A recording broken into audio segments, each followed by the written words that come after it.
Hello दोस्तों। आज हम एक ऐसी मूवी के बारे में बताने जा रहे हैं जिसमें हॉरर, ड्रामा, रोमांस, रिवेंज, वो सब कुछ है जो मूवी में चार चांद लगाता है। और ये मूवी रसिया और यूक्रेन के युद्ध के टाइम रशियन सोल्जर द्वारा यूक्रेनी महिलाओं के साथ किए गए दुर्व्यवहार को दर्शाती है। कहानी की शुरुआत होती है एक अंधेरी खौफनाक रात से, जहां एक घने जंगल में एक लेडी किसी से अपनी जान बचाकर इधर उधर भाग रही थी और ये काफी जख्मी भी थी। भागते भागते ये एक घर के पास आती है जहां लाल रंग की रोशनी दिखाई दे रही थी। इससे पहले कि ये कुछ समझ पाती, यहाँ एक काली परछाई आकर इस लेडी पर अटैक कर देती है और इसे गार्डन से पकड़कर ऊपर उठा लेती है। ये एंटिटी इस लेडी के सामने एंड्रे नाम लेती है और ये नाम सुन ये लेडी नींद से घबराई हुई जाग जाती है। भले ही ये भयानक सपना था, लेकिन ओलेना इससे बहुत ज्यादा डर जाती है। ओलेना को समझ नहीं आ रहा था कि आखिर सपने में वो एंटिटी था कौन और उसने एंड्राय नाम क्यों लिया। यही सब सोचकर ओलेना काफी डरने लगती है और फिर अपने फियांसे के पास जाती है जिसका नाम था एंड्री। ये दोनों एक साथ काफी खुश थे। एंड्री, ओलेना दोनों कुछ हसीन मोमेंट्स एंजॉय करते हैं और यहाँ हम देख पाते हैं कि दोनों एक दूसरे से बेहद प्यार करते हैं और जल्दी शादी के बंधन में भी बंधने वाले हैं और दोनों फिलहाल यूक्रेन में एक साथ रहते हैं। एंड्री ओलेना के लिए नाश्ता वगैरह बनाकर अपने काम पर चला जाता है, लेकिन अब भी ओलेना के दिमाग में वही बुरा सपना घूम रहा था, इसलिए ये अपनी आंटी को कॉल करती है जिनका नाम येवदोकिया था। ओलेना अपने नाइटमेयर के बारे में येवदोकिया को बताती है कि सपने में डेथ एंड्री को लेने आई थी। ये सुन येवदोकिया काफी परेशान होती है और कहती हैं, अब वक्त आ गया है कि तुम एंड्री को कहीं दूर भेज दो और उसे कहां और कैसे भेजना है ये तुम अच्छे से जानती हो। इसके बाद हम ओलेना और एंड्री को एक साथ देखते हैं, जो दोनों बहुत खुश थे क्योंकि आज इनकी एनिवर्सरी थी। ये दोनों इस सेलिब्रेशन के लिए एक छोटी सी पार्टी रखते हैं और एक दूसरे के साथ अपनी फीलिंग्स शेयर करते हैं और फिर इंटीमेट होते हैं। लेकिन इनकी ये खुशी जल्द ही दुहक में तब्दील हो जाती है क्योंकि ये साल था 2022 का, जब रूस यूक्रेन पर हमला कर देता है और रूसी सैनिक यूक्रेन में घुस आते हैं। ये एक्टिविटीज और अथॉरिटीज को किडनैप कर लेते हैं। रूसी सैनिकों की वजह से यूक्रेन के आम लोग भी काफी डरे हुए थे, इसीलिए ये अपने अपने घरों में छुप कर रहते हैं। इधर एंड्री और ओलेना भी अपनी जान बचाने के लिए यहाँ से भागने का फैसला करते हैं, लेकिन इस वक्त यूक्रेन की हर जगह रूसी सैनिकों के अंडर में थी। इसलिए ओलेना एंड्री से कहती हैं कि हमें आंटी येवदोकिया के पास चले जाना चाहिए, क्योंकि आंटी येवदोकिया का घर शहरी इलाके से दूर जंगल के बीचों बीच सुनसान जगह में बना हुआ था। ये घर वर्ल्ड वॉर के टाइम पर भी था, जहां कोई भी सैनिक नहीं पहुंच पाया था। इसीलिए ओलेना एंड्री से वहीं चलने की जिद करती है और एंड्री भी मान जाता है और दोनों गाड़ी में बैठकर जा ही रहे होते हैं कि रास्ते में कुछ रूसी सैनिक इनकी गाड़ी रोक लेते हैं और इनसे पूछताछ करने लगते हैं और इनकी तलाशी भी लेते हैं। एंड्री इनसे बचने के लिए काफी अच्छे से बात करता है, पर ये रूसी सैनिक ओलेना के साथ मिसबिहेव करना शुरू कर देते हैं। पर एंड्री किसी तरह बस यहाँ से निकलना चाहता था, इसलिए ये इनसे कुछ नहीं कहता और गुस्सा शांत करके बैठा रहता है। सभी पूछताछ करने के बाद भी ये लोग इन्हें नहीं जाने देते, बल्कि ये सैनिक अपने चीफ से ओलेना की डिमांड करते हैं ताकि ओलेना के साथ इंटीमेट हो सके और चीफ भी इसके लिए राजी हो जाता है। परमिशन मिलते ही ये सैनिक ओलेना के पास पहुंच जाते हैं और उसे टच करने की कोशिश करते हैं, लेकिन ये सब देख एंड्रे का खून खोल जाता है और ये इन सैनिकों पर गोलियां चलाना शुरू कर देता है। इस अटैक में एक सोल्जर मारा जाता है, जबकि दूसरे सोल्जर का पैर काफी ज्यादा जख्मी हो जाता है। जैसे तैसे ये दोनों बचते बचाते अपनी आंटी येवदोकिया के घर आ जाते हैं। घर पहुंचने के बाद ओलेना अपने डॉग को जल्दी से गाड़ी से बाहर निकालती है, क्योंकि गोलियां चलने के दौरान ये भी काफी जख्मी हो गया था। इसलिए ये डॉग के ट्रीटमेंट के लिए डॉग को आंटी को सौंप देती है। लेकिन तभी ओलेना अपने हाथों पर लगा खून नोटिस करती है और जब ये एंड्री के पास जाकर देखती है तो वो घायल होता है और इसे भी गोली लग चुकी थी। एंड्री की हालत बहुत ज्यादा खराब थी। ओलेना इसे संभालने की कोशिश करती है, पर कोई फायदा नहीं होता। एंड्री का जख्म इतना गहरा था कि वो इसकी जान ले लेता है और ओलेना अपने ही हाथों में अपने प्यार को मरता हुआ देख बहुत रोने लगती है। ओलेना एंड्री को ठीक करने की बहुत कोशिश करती है, लेकिन अब एंड्री के जाने का वक्त आ चुका था। डेथ एंड्री को लेकर अपने साथ चली जाती है और यही साइन ओलेना को बार बार अपने सपनों में भी मिल रहा था, जो कि अब सच हो चुका था। इधर हम उन्हीं सैनिकों को देखते हैं जो अब ऐसे साथ बिहेव कर रहे थे जैसे कुछ हुआ ही ना हो। ये बिना किसी दुख के अपने सैनिक साथियों का जरूरी सामान निकाल लेते हैं और जो ज़ेखिशमी होते हैं उन्हें ट्रीटमेंट देकर बेफिक्र होकर बैठ जाते हैं। ओलेना के लिए एंड्री की मौत को एक्सेप्ट करना बहुत मुश्किल था। ये एंड्री की डेड बॉडी को देखकर फूट फूट कर रोने लगती है। ओलेना को इतना परेशान और बदहवास देख आंटी येवदोकिया इसके पास आती हैं और इसे समझाते हुए कहती हैं सब ठीक हो जाएगा। इस पर ओलेना कहती है कि मुझे कुछ ठीक नहीं करना, बस मुझे एंड्री चाहिए। ओलेना आगे कहती हैं कि मैं कई लाइफ जी चुकी हूँ, हजारों युद्ध मैंने देखे हैं, कई लोगों को खोया है, लेकिन एंड्री को खोने का दुख सबसे बड़ा है। मैंने पहली बार एडी नराई के साथ एक नॉर्मल लड़की बनकर प्यार को फील किया था, लेकिन मुझसे ये खुशी भी छीन ली गई। ओलेना फैसला करती हैं कि जिन लोगों की वजह से एंड्री की जान गई है, अब वो उनको भी सुकून से नहीं जीने देगी, बल्कि उन्हें तड़पा कर मौत की नींद सुलाएगी। ओलेना कहती हैं कि मैं उनका जीना इतना मुश्किल बना दूंगी कि उन्हें जिंदगी से ज्यादा मौत आसान लगेगी। इतना कहकर ओलेना यहाँ से जाने लगती हैं और आंटी येवदोकिया से एंड्री की डेड बॉडी जलाने को कहती हैं, जबकि खुद कुल्हाड़ी लेकर यहाँ से घर में बनी एक सीक्रेट दीवार के पास जाती है और कुल्हाड़ी की मदद से इसे तोड़ने लगती है और फिर दीवार तोड़कर एक सीक्रेट चैम्बर में चली जाती है। इसमें ब्लैक मैजिक और सुपरनैचुरल चीजें मौजूद थीं, जो कि काफी खतरनाक थीं। ओलेना एक मैजिकल मिरर के सामने जाकर खड़ी हो जाती हैं और एक एक कर अपने सारे कपड़े उतार देती हैं और यहाँ हम देखते हैं कि ओलेना के दोनों हाथों की कलाई पर टैटूज बने हुए हैं, जबकि जादुई शीशे में देखने पर ये टैटूज बेड़ियां नजर आती हैं। ओलेना इन टैटूज, जो कि बेड़ियां थी, उन्हें कट लगाकर तोड़ देती हैं और जो सुपरनैचुरल पावर इसने एंड्री के लिए छोड़ दी थी, उन्हें फैला देती हैं। बड़ियों से आजादी मिलते ही इसके शरीर में कुछ चेंजमेंट होना शुरू हो जाते हैं और हम देखते हैं कि ओलेना की बॉडी में खास तरह की पावर दौड़ने लगी है। ये पावर वापस मिलते ही ओलेना काफी पावरफुल और खतरनाक हो जाती है और अब ये पूरी तरह से अपने दुश्मनों से बदलना लेने के लिए तैयार होती है। ओलेना कोई नॉर्मल लड़की नहीं थी, बल्कि ये एक विच थी जो इस चुड़ैलों की दुनिया से दूर एंड्री के साथ जिंदगी गुजारना चाहती थी, पर ऐसा नहीं हो पाया, इसीलिए ये इस दुनिया में वापस आ गई। इधर हम रूसी सैनिकों को देखते हैं जिनका चीफ बताता है कि खाने की सप्लाई अभी नहीं हो पाएगी, क्योंकि जो खाने का ट्रक था वो यूक्रेन ने रोक लिया था। इसलिए चीफ इन सब से कहता है कि अब तुम लोग बिल्कुल आजाद हो, तुम्हें जैसे भी खाना लाना है तुम इसके लिए फ्री हो, तुम किसी को भी मार सकते हो। ये सब सुनकर सैनिक बहुत खुश होते हैं और अलग होकर खाना ढूंढने के लिए निकल जाते हैं। कुछ सैनिक एक घर में खाना ढूंढने जाते हैं जहां एक बूढ़ा आदमी इन्हें यहां से भगाने लगता है, लेकिन ये रूसी सैनिक इस बुजुर्ग आदमी को ही मार देते हैं और इसके घर में जबरदस्ती घुस जाते हैं, जहां इन्हें इस बूढ़े आदमी की बेटी दिखाई देती है जिसका नाम था काटिया। केटी को देखकर ये सैनिक इसे बंधी बनाने की कोशिश करते हैं, लेकिन काटिया किसी तरह इनसे बचकर यहाँ से भागने लगती है, पर कोई फायदा नहीं होता क्योंकि ये सैनिक जल्द ही इसे बेहोश कर देते हैं और एक सैनिक मौके का फायदा उठाकर काटिया के साथ गलत काम करने लगता है। जब काटिया को फील होता है तो ये होश में आ जाती है और जोर से चीखने चिल्लाने लगती है, लेकिन ये सैनिक इस पर बिल्कुल रहम नहीं करता। वहीं दूसरी तरफ कुछ सैनिक मौज मस्ती के लिए एक घर पर शूट करने लगते हैं।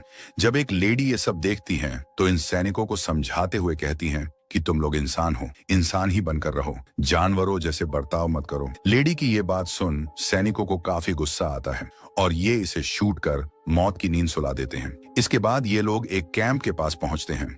यहीं काटिया को भी लाया जाता है ताकि सभी सोल्जर्स का मनोरंजन हो सके, लेकिन तभी हम ओलेना को देखते हैं जो कि खून से एक रिचुअल परफॉर्म करती हैं। ये उस सैनिक पर किया गया था जिसको अंद्रिया ने गोली मारकर एक पैर जख्मी कर दिया था। ओलेना के इस रिचुअल से इस सैनिक का खज्मी पैर और ज्यादा घायल हो जाता है। इसमें बहुत ज्यादा दर्द होता है जिसे बर्दाश्त कर पाना बहुत मुश्किल था। और फिर इस सैनिक के मुंह से बालों का गुच्छा और एक पेपर का टुकड़ा बाहर निकलता है जिस पर लिखा था कि ये जंगल तुम सब की कब्र बन जाएगा। ये सब पढ़ने और देखने के बाद ये सोल्जर बहुत ज्यादा डर जाता है और इसकी हालत इतनी खराब हो जाती है कि ये यहीं मर जाता है। इधर चीफ को भी सपने में ओलेना खून से सनी हुई दिखाई देती है जो इन सब को मारने की बात कहती है। ये देख चीफ काफी घबरा जाता है और सोल्जर्स से काटिया को यहाँ से दूर ले जाने के लिए कहता है। चीफ की बात मानकर सोल्जर्स काटिया को एक सुनसान जगह पर फेंक देते हैं और यहीं ओलेना भी आ जाती है जो काटिया से पूछती हैं कि क्या तुम्हें बदला चाहिए।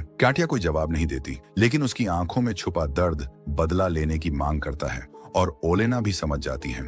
इधर जब एक सोल्जर यूरिन करने जाता है तो यूरिन की जगह खून निकलने लगता है। ये देख सोल्जर काफी ज्यादा परेशान हो जाता है। इसके बाद हमें दो सैनिक दिखाए जाते हैं जिनमें से एक को ओलेना अपने काबू में करने की कोशिश करती है और जब इसे मारने के लिए आती है, लेकिन इसकी फैमिली फोटो देख इसे नहीं मारती, बल्कि अब ये दूसरे सैनिक को पैसों का लालच देती है। जमीन पर इतने सारे पैसों को देखकर ये सोल्जर लालच में उसके पास जाने लगता है अगली सुबह जब सब सोल्जर्स अपने फोन देखते हैं तो सबको एक ही मैसेज मिलता है जिसमें लिखा था कि तुम सबकी कब्र इसी जंगल में बनेगी। ये पढ़ने के बाद सभी सोल्जर्स काफी घबरा जाते हैं, लेकिन चीफ इस पर ज्यादा ध्यान नहीं देता क्योंकि ये भूत प्रेत और काली शक्ति पर बिल्कुल भी यकीन नहीं करता था, बल्कि चीफ इसे दुश्मनों की एक चाल बताता है और सभी सोल्जर्स को अलर्ट रहने के लिए कहता है। लेकिन तभी एक सैनिक सभी लोगों को जंगल की एक ऐसी जगह ले जाता है जहां बहुत सारी वुडू डॉल्स लटकी हुई थी। इसके बाद ये लोग अपने एक सैनिक साथी को देखते हैं जो पेड़ से बंधा हुआ था। इसके बाल उखाड़ दिए गए थे, होंठ सिल दिए गए थे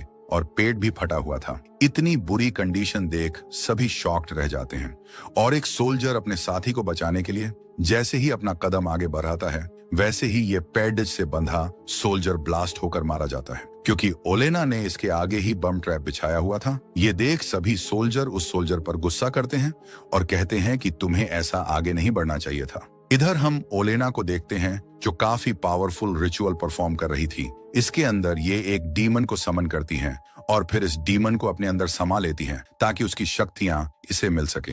जब येवदोकिया अपने घर के बाहर निकलकर देखती हैं तो वहां बहुत सारी डेड बर्ड्स की बारिश होती है। ये देख येवदोकिया डर कर जल्दी से ओलेना के पास आ जाती हैं और जब ओलेना को देखती हैं तो समझ जाती हैं ओलेना अपने बदले को लेने के लिए काफी आगे बढ़ चुकी हैं। ये सब ओलेना के लिए भी काफी डेंजर था, इसलिए येवदोकिया ओलेना को समझाने की कोशिश करती हैं कि तुमने अगर ये सब अभी नहीं रोका तो इसका खामियाजा तुम्हें भी भुगतना होगा। लेकिन ओलेना इसकी एक नहीं सुनती और कहती है कि मुझे अपने अंजाम की परवाह नहीं है, मैं बस अपने बदले के लिए किसी भी हद तक जा सकती हूँ। मैं मर भी गई तो मुझे कोई गम नहीं। ये सुन येवदोकिया कहती है कि मैंने ही तुम्हें विच बनाकर एक नई जिंदगी दी थी और अब तुम मुझे ही अकेला छोड़कर जाना चाहती हो।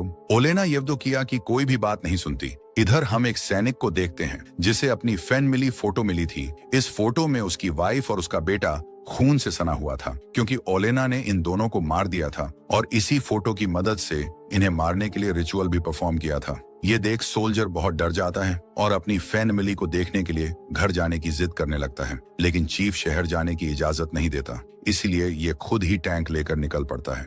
पर रास्ते में ओलेना इसके साथ माइंड गेम खेलती है और अपने दिमाग की इसी उलझन में फंसकर ये अपने ही दो साथियों को टैंक से कुचलकर मार देता है। ये देख बाकी सोल्जर्स इसे खूब मारते हैं। हालांकि ये इन्हें सब समझाने की कोशिश करता है, पर ये लोग इसकी कोई बात नहीं मानते। वहीं दूसरी तरफ कैंप पर बॉम्ब अटैक हो जाता है जिससे बचकर सब लोग इधर उधर बिखर जाते हैं और एक सोल्जर जंगल में आ जाता है। इसी ने उस मासूम लेडी को मारा था, इसलिए यहाँ इसे लेडी की साइकिल दिखाई देने लगती है और फिर लेडी का भूत भी इसे डराने लगता है।